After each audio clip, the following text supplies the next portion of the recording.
সবাইকে স্বাগত জানাচ্ছি আমাদের হাতে থাকা সর্বশেষ আন্তর্জাতিক সংবাদ ও বিশ্লেষণে। আপনাদের সাথে আছি আমি আমির হামজা। এটি একটি লাইভ টিভি নিউজ বুলেটিন সরাসরি স্টুডিও থেকে। আসসালামু আলাইকুম প্রিয় দর্শক, আজকের এই মুহূর্তে আমরা যে খবর নিয়ে হাজির হয়েছি তা শুধু বড় নয়, এটি এমন এক পরিস্থিতির ইঙ্গিত দিচ্ছে যা মধ্যপ্রাচ্যের মানচিত্র বদলে দিতে পারে। পরিস্থিতি দ্রুত বদলাচ্ছে, উত্তেজনা চরমে এবং প্রতিটি মিনিট যেন নতুন এক বিস্ফোরণের অপেক্ষা। প্রথমেই আসি সেই খবরটিতে যা এখন পুরো বিশ্বকে নাড়িয়ে দিচ্ছে। দাবি করা হচ্ছে ইরান প্রস্তুত করে রেখেছে প্রায় 10 লাখ সৈন্য। হ্যাঁ, ঠিক শুনেছেন, 1 মিলিয়ন।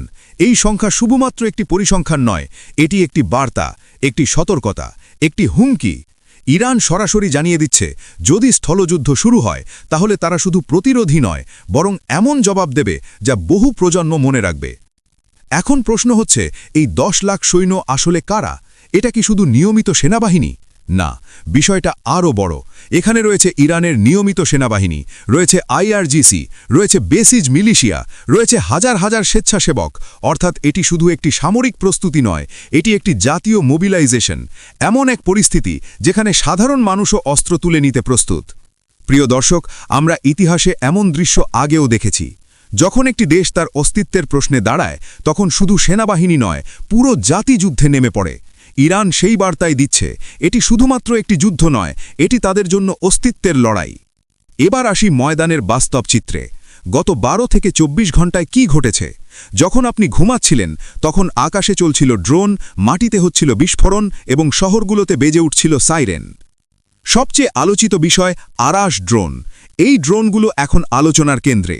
এগুলো সাধারণ ড্রোন নয়, এগুলো আত্মঘাতী ড্রোন।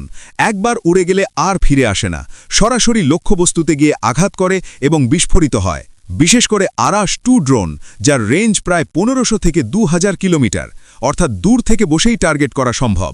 এই ড্রোনগুলো শুধু আঘাত করে না, বরং এগুলো ব্যবহার করা হয় উচ্চ মূল্যের লক্ষ্যবস্তুতে, রাডার সিস্টেম, সামরিক ঘাঁটি, গুরুত্বপূর্ণ অবকাঠামো। হাইফা বন্দরে এই ড্রোনগুলোর হামলার দাবি করা হয়েছে।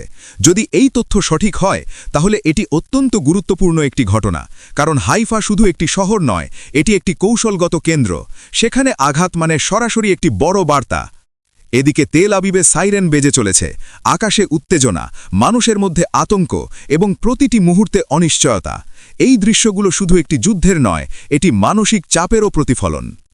এখন আসি আরেকটি গুরুত্বপূর্ণ দিক, ইসরায়েলের ভেতরের অবস্থা। একটি রিপোর্ট সামনে এসেছে যেখানে বলা হচ্ছে ইসরায়েলি সেনাবাহিনী ভেতর থেকে ভেঙে পড়ার মুখে। একটি গোপন বৈঠকের তথ্য ফাঁস হয়েছে বলে দাবি করা হচ্ছে। সেখানে চিফ অফ স্টাফ সতর্ক করে বলেছেন সেনাবাহিনীর ওপর চাপ এতটাই বেড়ে গেছে যে এটি আর টিকিয়ে রাখা কঠিন হয়ে পড়ছে। প্রিয় দর্শক, বিষয়টি খুবই গুরুত্বপূর্ণ, কারণ এটি শুধু একটি সামরিক সমস্যা নয়, এটি একটি কাঠামোগত সংকট। একদিকে গাজা, অন্যদিকে লেবানন, সিরিয়া এবং পশ্চিম তীর, সব জায়গায় একসঙ্গে মোতায়েন থাকতে হচ্ছে। এর ফলে সেনাদের ওপর চাপ বাড়ছে, রিজার্ভ ফোর্স ক্লান্ত হয়ে পড়ছে এবং দীর্ঘমেয়াদে এটি একটি বড় দুর্বলতায় পরিণত হতে পারে। এখন প্রশ্ন, এই অবস্থায় যদি বড় আকারের যুদ্ধ শুরু হয় তাহলে কি হবে? এখানেই আসে আরেকটি বড় ফ্যাক্টর, অ্যাক্সিস অফ রেজিস্ট্যান্স। এই জোট যতই এগোচ্ছে ততই শক্তিশালী হয়ে উঠছে।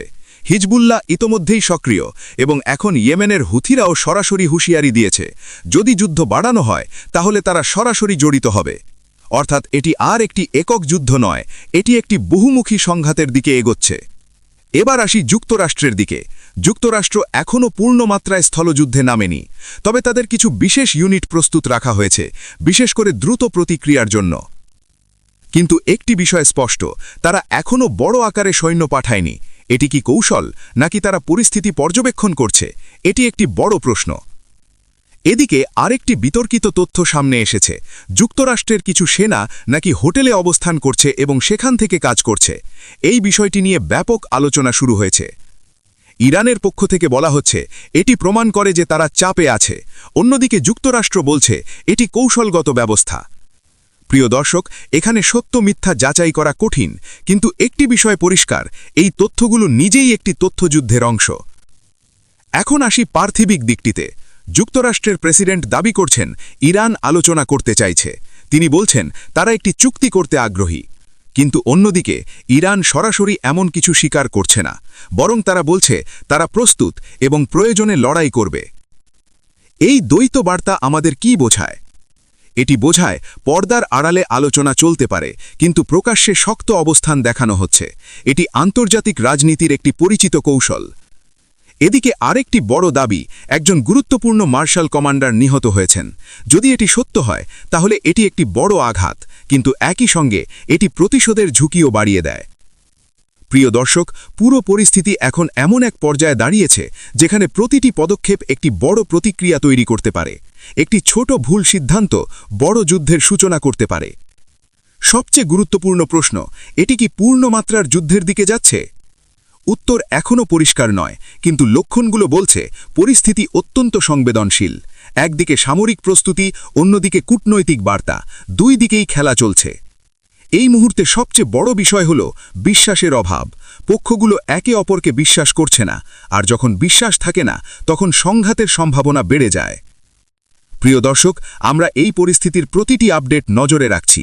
আপনাদের সামনে তুলে ধরছি যাচাই করা তথ্য, বিশ্লেষণ এবং বাস্তব চিত্র। পরিস্থিতি যেদিকে যাচ্ছে তাতে স্পষ্ট এটি এখনও শেষ নয়, বরং হয়তো এটি শুরু মাত্র।